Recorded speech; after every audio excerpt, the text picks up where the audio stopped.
कि हर ब्लॉक के पीछे थॉट पैटर्न्स होते हैं। जैसे आपने 2013 में जो आपको अटैक आया, 90% ब्लॉक था, आपने उसमें स्टेंट लगवा लिया और 4 साल के अंदर वो स्टेंट वापस बंद हो गया और 2 नए ब्लॉक्स भी आ गए। इसका मतलब जिस जो आपका जो ब्लॉक था 90%, उसके पीछे जो थॉट पैटर्न थे, आपका सोचने का ढंग था, आपने परिवर्तन नहीं किया, तो स्टेंट के आगे ही ब्लॉक आ गया, या स्टेंट बंद हो गया या स्टेंट के आगे ब्लॉक आ गया, तो ब्लड फ्लो बंद हो गया।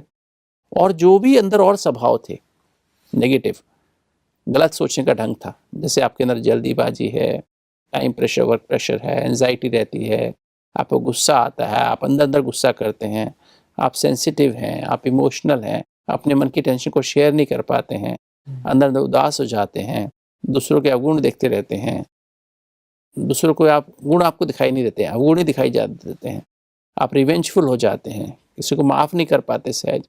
तो ये सब कारण है, इनके अलग कारणों से, इसके अलावा और भी बहुत सारे कारण हैं जिनकी वजह से हमारे ब्लॉक्स होते हैं। जैसे आप कई सारे ब्लॉक्स हो गए, तो हर ब्लॉक के पीछे हमारे थॉट पैटर्न्स हैं।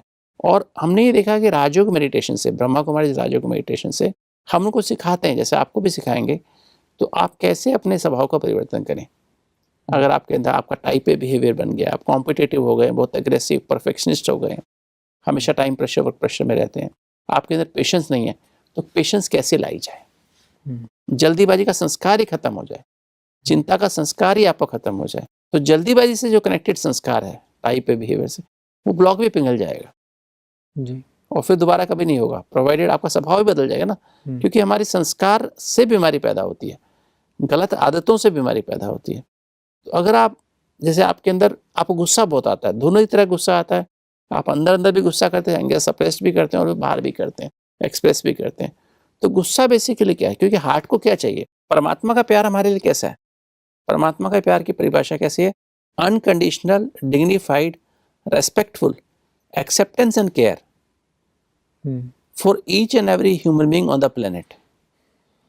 विश्व के हर आदमी के लिए परमात्मा दिल से, सम्मान से उनको स्वीकार करते हैं और बिना किसी शर्त के, और फिर उनकी पालना भी करते हैं, केयर भी करते हैं। और हम क्या करते हैं, हमारी चाहे पत्नी हो, चाहे पति हो, चाहे माँ बाप हो, चाहे बच्चे हों, चाहे भाई बहन हो, हमें हर चीज़ में कंडीशन चाहिए। तुम ऐसे करो तो ऐसा होगा, ऐसे करो तो ऐसा होगा, तुम मेरा बेटा है, तेरे को ऐसे करना पड़ेगा, तुम मेरी पत्नी है तो तुम्हें ऐसा करना पड़ेगा, तुम मेरे पति हो, तुमको ऐसा करना पड़ेगा। हर बात में कंडीशन लगा देते हैं, और हार्ट को ये मंजूर नहीं है। हार्ट को अनकंडीशनल लव चाहिए, अनकंडीशनल एक्सेप्टेंस एंड अनकंडीशनल, तुम जो हो जैसे हो मुझे स्वीकार है। हर आदमी से गलतियां होती हैं, हर आदमी के जीवन में गलतियां, कोई आदमी धरती पर ऐसा नहीं जो, कहते हैं it is human to make mistakes. अहमियत दे देते हैं बहुत ज़्यादा, उनको देख के उनको कमेंट करना शुरू कर देते हैं, अपनी गलतियों को देखते नहीं हैं। पर हम ये नहीं समझते जब दूसरे की तरफ एक उंगली करे, 3 उंगली हमारी तरफ इंडिकेट कर रही होती है।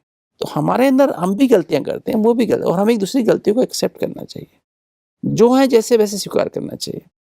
तो जब ऐसा हम सबके साथ, सारे विश्व में हर आदमी के साथ ऐसा रहेंगे, कोई भी, चाहे हमारा संबंधी हो, संपर्क वाला हो, पड़ोसी हो, एम्प्लॉय हो, एम्प्लॉयर हो, कोई भी हो, हमारी काम करने वाली आया हो, हमारा पियन हो, नौकर हो, तो सबको हमें ऐसे दिल से स्वीकार करना है। और कई बार हम क्या करते हैं, बाहर पब्लिक में दिखाते हैं कि तो अपने साथ हमारा व्यवहार गलत होता है, तो मेरा अपने साथ व्यवहार क्या है। रियल एक्सेप्टेंस, मुझे अपने आप को भी एक्सेप्ट करना, दूसरों को भी एक्सेप्ट करना है।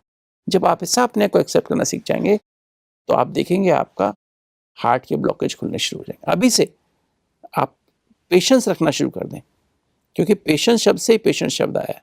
तो आपके अंदर, if you lose your patience you become a patient. आपको एंजाइना बार बार क्यों होता है, क्योंकि आप पेशेंस लूज, आप बहुत टाइप ए नेचर के पर्सन है, हमेशा जल्दीबाजी में रहते हैं, टाइम प्रेशर, उतावल रहती है, घाई रहती है आपको हमेशा, जिसकी वजह से आपको बार बार एंजाइना हो जाता है, आर्टरी स्पैज़म में चली जाती है, खून जमने लगता है और प्रॉब्लम शुरू हो जाती है।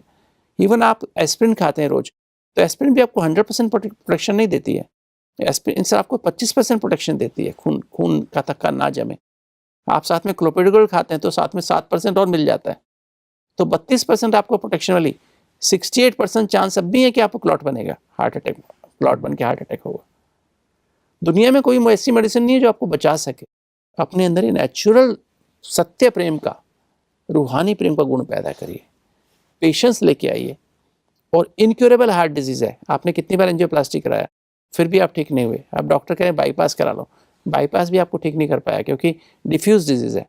अब आपकी कंडीशन इनऑपरेबल है, डिफ्यूज डिस्क में ना एंजियोप्लास्टी काम करती है, ना हमें बाईपास काम करता है, हार्ट की पंपिंग भी आपने बताया कुछ कम हो गई है, ऐसे और प्लस ब्लड प्रेशर डायबिटीज़ भी आ गई है।